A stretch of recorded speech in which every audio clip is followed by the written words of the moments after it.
I was definitely brutally wrong. People were shopping, but they were not spending money with me. I definitely feel like an outsider. It's just tough. So there comes a point in time during life or during something that you're trying new that you come to the realization that it's just not for you.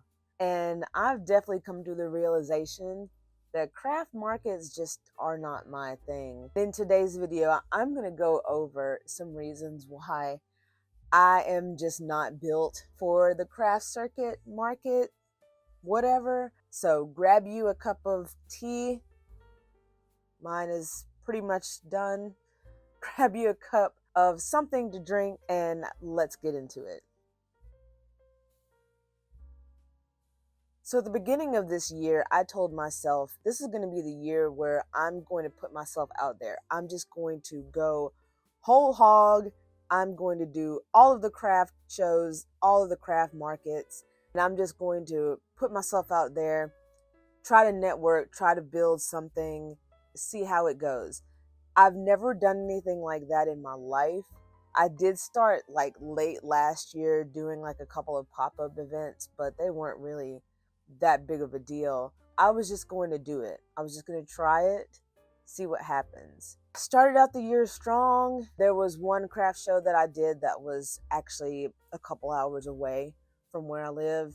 After that, what I decided to do was I was going to try some different markets that were a little bit closer to me than that, because there was a lot of struggle to travel, a couple hours, set up the market, have the market, tear down the market, and then, drive back all in a day's work. For those of you that may not know, I live in small town, southeastern USA.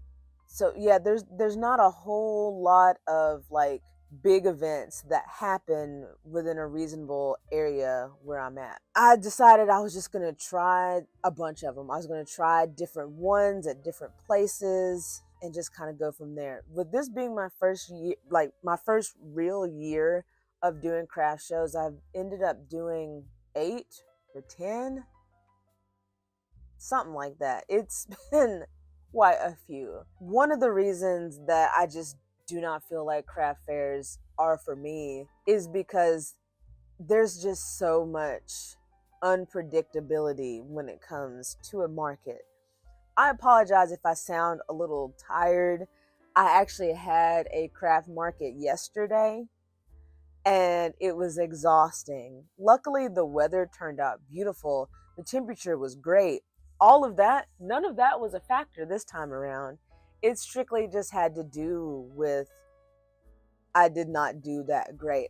Because of the threat of rain the day before, the organizer said, instead of setting up tents and tables the night before, like would be optimal, said it was at 6:30. We had to be ready to go by 8:45. The market was from 9 to 4, and then you're not supposed to break down early because yada yada yada. 5:30 a.m. and I got home around 5 p.m. So essentially that was 12 hours of work, I guess you could say. Now for the show, I made $104. 50 of that $104 was from my mother. So if we're putting it honestly, I made $54 in that 7-hour period. But it's exhausting to do all of this work and you see all of these people shopping in other places, and I know that my stuff is different. I know that my stuff is not farmhouse. It's not licensed characters. It's not football themed, which if you know anything about living in the South, everybody's obsessed with football. Me, I couldn't care less about football. Never have, never will. It's so unpredictable as far as the people that are coming. And this was a well-established show. This was a show that they've been doing for, I don't know, like 5 or 6 years, I believe. So I was like, this should be a good opportunity, but it was not for me. You just cannot predict what people are going to buy. unless you just go into that realm of something that's trending, something that is mainstream, something that's you could get at Hobby Lobby or get at some place, that it's just that's not who I am. I'm not farmhouse. I'm not a neutral girly. Like I'm not that's just not what I do. And I just can't bring myself to go to that level of being in that realm. I just can't do it. That's just not me.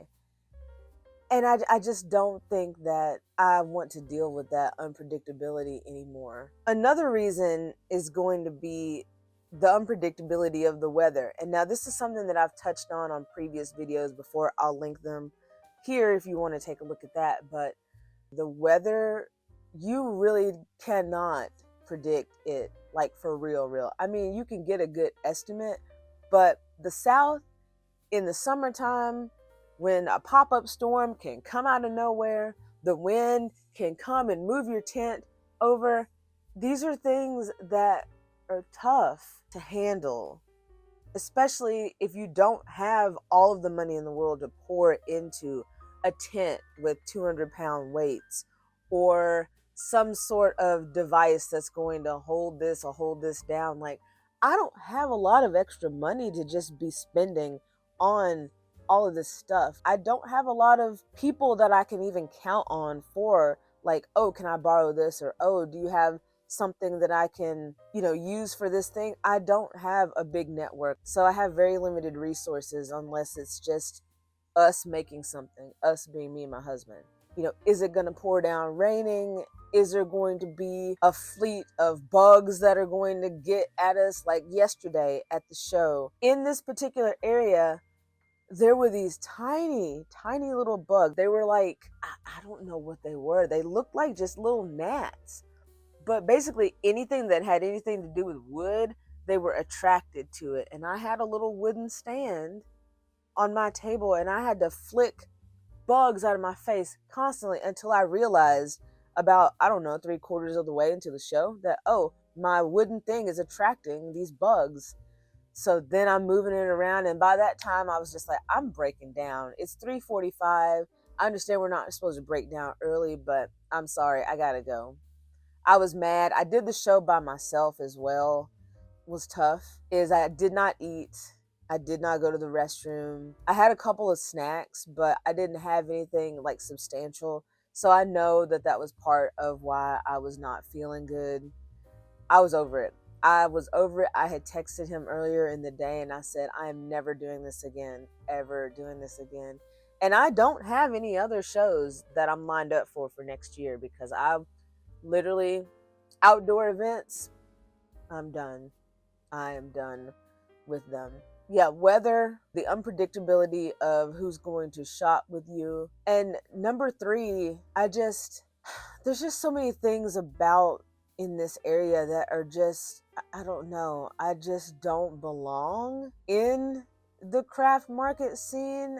There's just so much of what I do that's just so different. And I thought that that would help me stand out. And I thought that that might be something to where if, somebody's, they're tired of looking at like a Highland cow tumbler or a 3D printed dragon. I mean, there's nothing wrong with those items, but there's those designs and things are so massively produced and so overproduced in so many different ways that I would think that, hey, I come in here with handmade items that are made of color, that are one of a kind, that are unique. You won't find them anywhere else on the internet. I was thinking that, oh, hey, this would be something that's different that might attract somebody that's like, no, I've never seen something like that.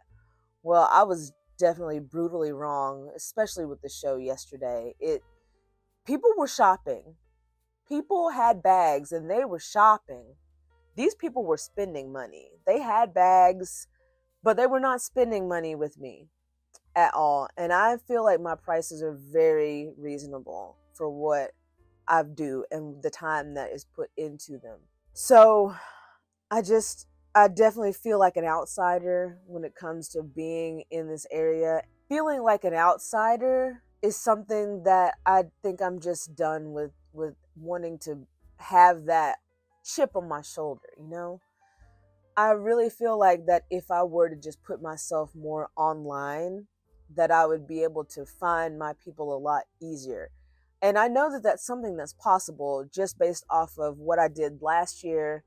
I did a TikTok challenge to myself and I posted every day on the app for 4 months. And I found so many badass people on that app that really just were in alignment with my values as well. It's just it's just tough because you feel defeated. You feel like nothing that you do is good enough. You feel like, why the hell am I even doing any of this? It really does just kind of punch you in the face. It punches you when you're down. Like on my drive home, I was in tears the whole time. I was sitting in my car at a red light and I was just crying because I was just like, why am I even doing this? Why am I even putting in the effort to do this? But, I had to have my moment, which I did. And on the flip side of that moment, I just really know what I want to do differently moving forward. And I'm going to make a video to where I'm going to be kind of changing the channel and changing my business in different ways. But for now, the way that I'm going to leave it is that I am very thankful that I still put myself out there. I'm thankful that I learned so much about the market and the networking and things like that. Doing all of that and doing all of these shows this year has helped me get clarity on how I do want to move forward. I'm very, very thankful for that experience. Moving forward, and especially into the new year, things are definitely going to go differently for me. I'm still trying to figure out the details of what that exactly means, but I've learned a lot. I've learned what I like, I've learned what I don't like. And for those of you out there that may feel like it sucks. And for those of you that may have similar experiences, I'm here to tell you that you're not alone. I'm here to tell you that it happens. It's a thing that is definitely tough to deal with, but it's a learning experience that I think is extremely valuable if that's something that you do want to pursue. But anywho, if you got this far into the video, I do appreciate you watching, and I will see you in my next video.